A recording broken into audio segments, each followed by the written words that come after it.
Hello നമസ്കാരം. നുണക്കുഴി അതോടുകൂടി തന്നെ പവി കെയർ ടേക്കർ തുടങ്ങിയ 2 ചിത്രങ്ങളുടെ OTT അപ്ഡേഷനാണ് ഇന്നൊരു വീഡിയോ ഭാഗത്ത് ഉൾപ്പെടുത്തിയിരിക്കുന്നത്. വീഡിയോയിലേക്ക് മുൻപ് വീഡിയോ ലൈക്ക് ചെയ്യുക, ചാനൽ സബ്സ്ക്രൈബ് ചെയ്യാൻ വേണ്ടി ശ്രമിക്കുക. ആദ്യമായി അറിയിക്കാൻ പോകുന്നത് ബേസിൽ ജോസഫ്, ഗ്രേസ് ആൻ്റണി, സിദ്ദീഖ് എന്നൊക്കെ പ്രധാന കഥാപാത്രങ്ങളായ ചിത്രമായിരുന്നു നുണക്കുഴി. ചിത്രത്തിന് ഒരു മികച്ച അഭിപ്രായം തന്നെയാണ് ഇപ്പോഴും പുറത്തുകൊണ്ടിരിക്കുന്നത്. ഇപ്പോൾ ഇതാ നുണക്കുഴി എന്ന ചിത്രത്തിന് കേരളത്തിൽ ബോക്സ് ഓഫീസിൽ നിന്ന് 20 കോടി രൂപ കളക്ഷൻ നേടിയെടുക്കാൻ വേണ്ടി സാധിച്ചിട്ടുണ്ട്. അതുകൊണ്ട് തന്നെ ഏവരുമേറെ ആകാംക്ഷയോടെയാണ് OTT അപ്ഡേഷൻ അറിയാൻ വേണ്ടി കാത്തിരിക്കുന്നത്.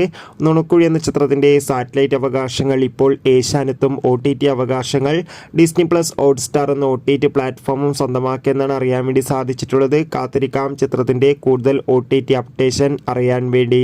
അടുത്തതായി അറിയിക്കാൻ പോകുന്നത് ദിലീപ്, ധർമ്മജൻ, ജോണി ആൻ്റണി എന്നൊക്കെ പ്രധാന കഥാപാത്രങ്ങളായ ചിത്രമായിരുന്നു പവി കെയർ ടേക്കർ.